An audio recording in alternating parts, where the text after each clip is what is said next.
discarded from the white children across town, but yet made some of the brightest students to ever come through the Pinellas County system, is a lesson for us that life may deal you a tough hand, but you learn how to play it.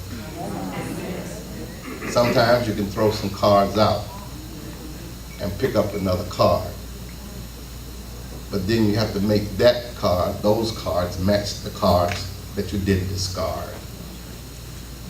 The children of Israel have wandered for 40 years in the wilderness.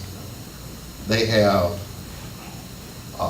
many of them have died, and the Israelites who are crossing over the Jordan in Joshua 4 were born in the wilderness. Only 3 people who left Egypt made it to Canaan.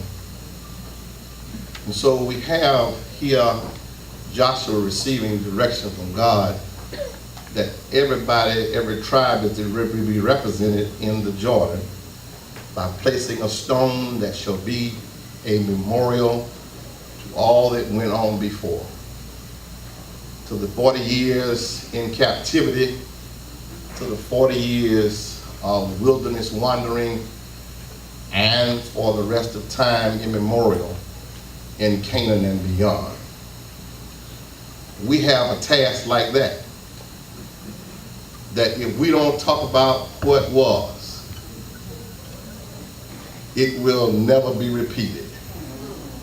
The stories that you have about Gibbs High School that you knew, and the Gibbs High School that I do, if we fail to tell those remaining what Gibbs High School really means, it'll really fade away. That's why many years ago when they tried to make Gibbs a junior high school or get rid of it, we came together in this city to say to them that they're not going to close the Gibbs. And they listened to us. But there's no need for them not to have closed it if we don't begin to tell our story. Tell our story about how we got along over there without the best stuff. I remember when I was elected student council president, I went into Mr. Stewart's office and he showed me the plans, the original plans for the new building then. That building on those plans that they built in 1963 looks pretty much like what it looks today. But back then they stopped. We didn't get our field out there, we didn't get all that other stuff out there, because when it got to $1 million, the white people say that's enough money to spend on school for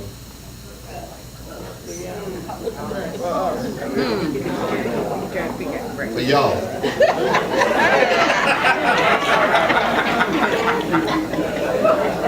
And so years later, they had to go on and build it so that the Gibbs High School today represents all the land where Gibbs High School and Gibbs Junior College used to be on.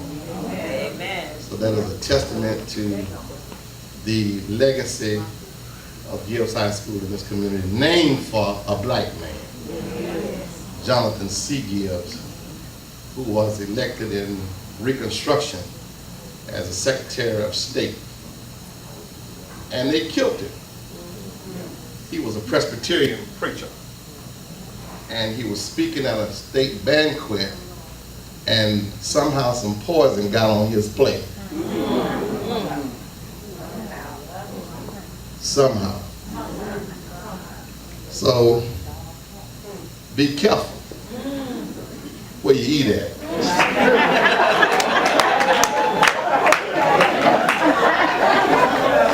Now, you didn't get my twist.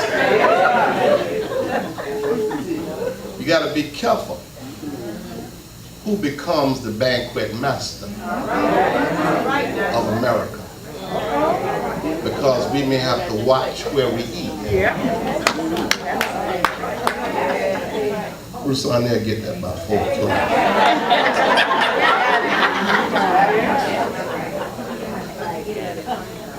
Every time I ride by Gibbs, I listen to all the stories about the failing schools in St. Petersburg and all of them down here on the south side. It makes me mad. It makes me mad because, in all due respect, hey, school board, it pisses me off because our children are not dumb children.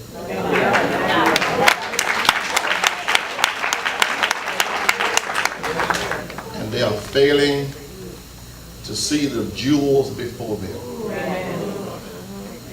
And I want to challenge us in our ways. All of you have influence everywhere you go every day. We've got to become more talkative so that they can hear our voices collectively, saying that we require of them to bring people to stand before our children whose hearts are on children, regardless of color or hue or shade. So I came along to be dark skinned, it wasn't cool.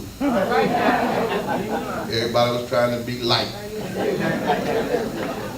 And I just said, hell, this is going to be a bad day.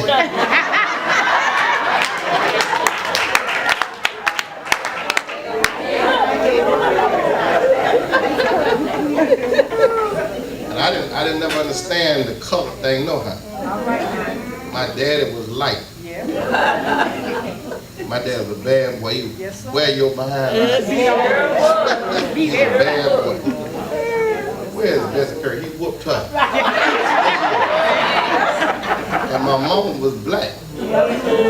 So I always grew up with a complex. I thought they just picked me up something. We have a responsibility to all the children. Have you ever wondered why come these schools are failing, and yet so many people from the north got their children in us schools?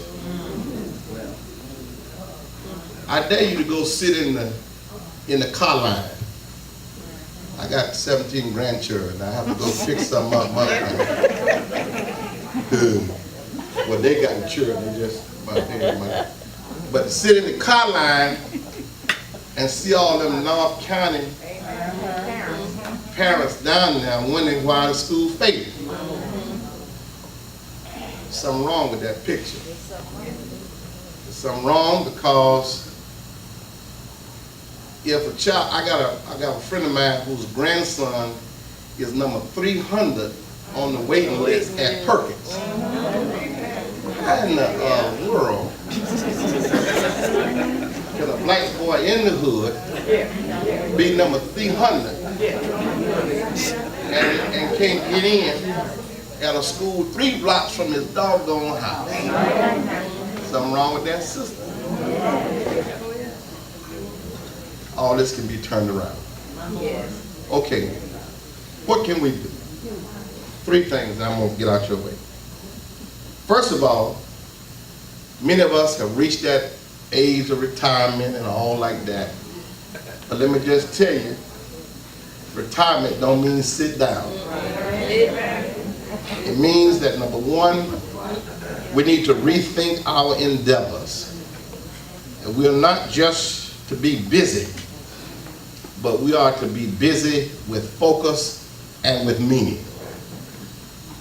That the wealth of your years and the wealth of the experiences that all of us have had can help somebody to make them understand that we are not just in town, but we're in the community. So we have to rethink what we're going to do with the next 45 years. Rethink our plan and our strategy for going older with wisdom. I know you can't do all you used to, but try to do what you used to could do, and then do the most you can and be satisfied. But every one of us ought to be involved somewhere outside our home, making a difference in the community where we live. The way y'all sang up in here today, I was going to give all of y'all $20 to show up tomorrow and join the choir. I said, them niggas sing like this on Saturday. That'll be a great thing. But we need to rethink. And that $20 is not for you. You're supposed to bring that to the offering money. I heard her say she thought she had $20. Rethink our endeavors. Just give some more thought to what you're doing, to what God is blessing you with. We're not just here to have a good time. Good time days is gone. The better times are here now because we know better how to have a good time. I wish I had a prayer church. If I had known then what I know now, I'd be a bad boy. But since I didn't do that, since I know what I know, I want to make sure that every day that he gives me, I'm going to use it to make something better where I am. So get involved.